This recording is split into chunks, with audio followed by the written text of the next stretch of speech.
back to our channels at tuloy-tuloy lang tayo dito sa ating house hunting mga katrops. So exciting mga katrops kasi mag-view na naman tayo ng isa namang bahay. Alright, titayin natin yung pangalawa pero yun.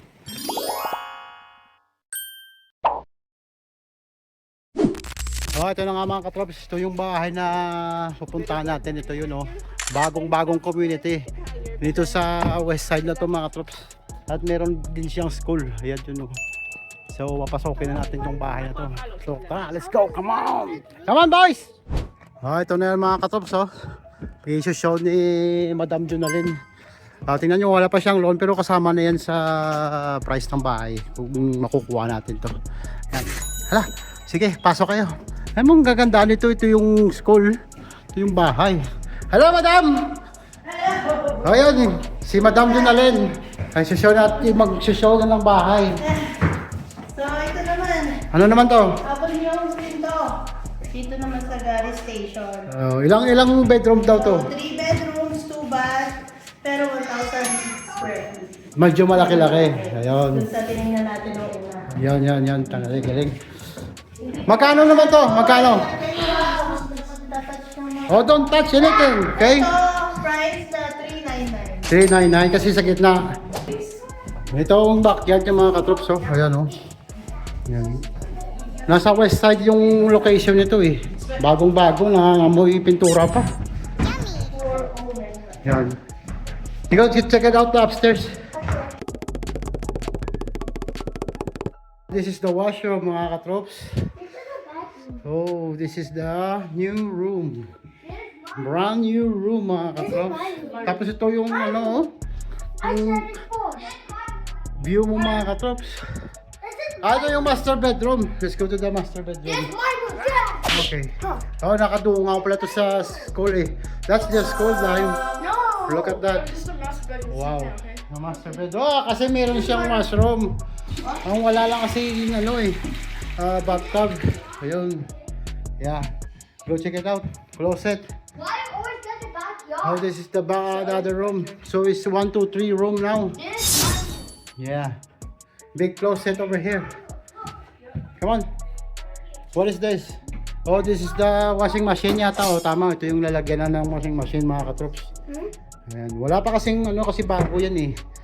Yun. Ayun, tapos na tayo dito sa kabila sa isang bahay at i-check natin yung isa ng bahay, yung townhouse. Kasi ano to eh, magkakadikit-dikit to, apat na dikit-dikit. Anong tawag dito? Townhouse? Yes, townhouse daw to. Yung pupuntahan natin na isa naman mga katrops, duplex naman yun. At hindi naman bago yun pero try natin, check natin. Kukonsider natin. So ayun, stay tuned lang kayo at papunta tayo dun sa kabilang bahay. Alright, rock and roll! A few moments later. Okay mga katrops, ito naman yung bahay na pupuntahan natin. Isang bahay naman ito mga katrops. Ang tawag dito sa bahay na to ay duplex. Ano? At may school doon, yung banda. So tara, papuntahan natin to at i-check natin kung anong meron dito sa bahay na to. At ano to, mga katrops, hindi to brand new. Medyo may edad na rin yung bahay. So check natin, i-consider natin yan kasi para may backup tayo. Okay game, anong bahay to Madam Junalyn? Ito po, half duplex. Half duplex. Duplex siya, may 4 bedroom, 3.5 bath. Oh, magkano naman daw to? Nasa 389. 389 to mga katrops. Sarap, pasukin natin to. Mas so kayo mga katrops. So, Ito maganda eh. oh, malaki to mga katrops. Ayan oh. Ayan. Ito yung kainan. Pwede rin itong lagyan ng lamesa ng ano. Ayun pala yung sala. Akala ko ito yung sala eh. Ito yung kainan. Yeah, living area. Tapos ito yung ano, kitchen. Kitchen. Yun. Yeah.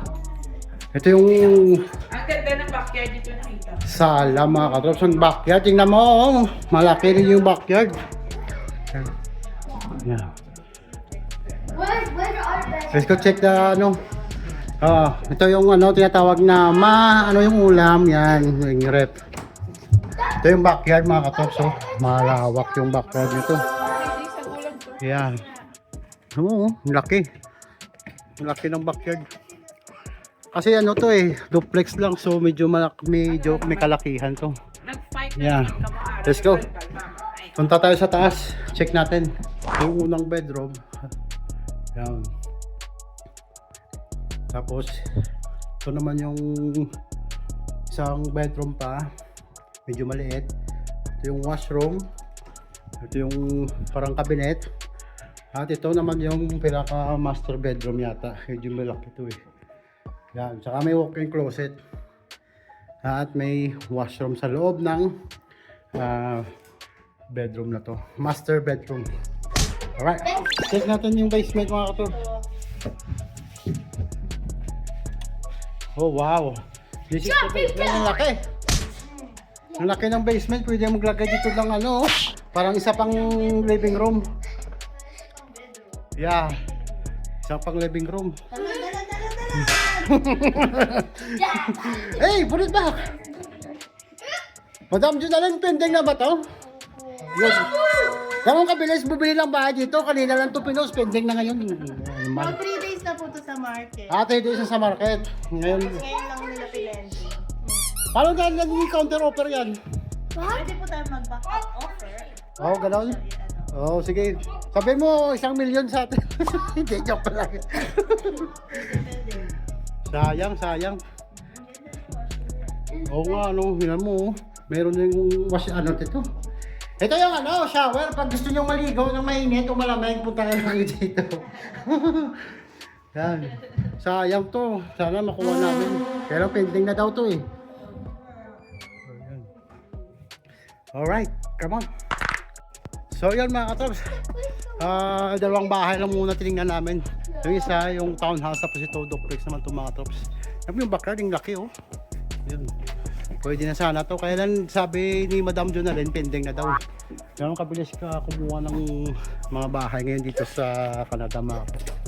Kasi nagkaka-shorted na kami ng bahay dito So kung may chance or opportunity, bumili na kayo ng bahay mga katrops. Noting natin yung mga parking pad. Ito pa yung parking pad. Okay, Yan mo yung ang lawak pa ng Canada. Alright. So hanggang dito na lang siguro yung munting vlog natin sa house hunting mga katrops. At see you to the next one. Stay tuned and rock and roll! Our video, please like and subscribe. Rock and roll!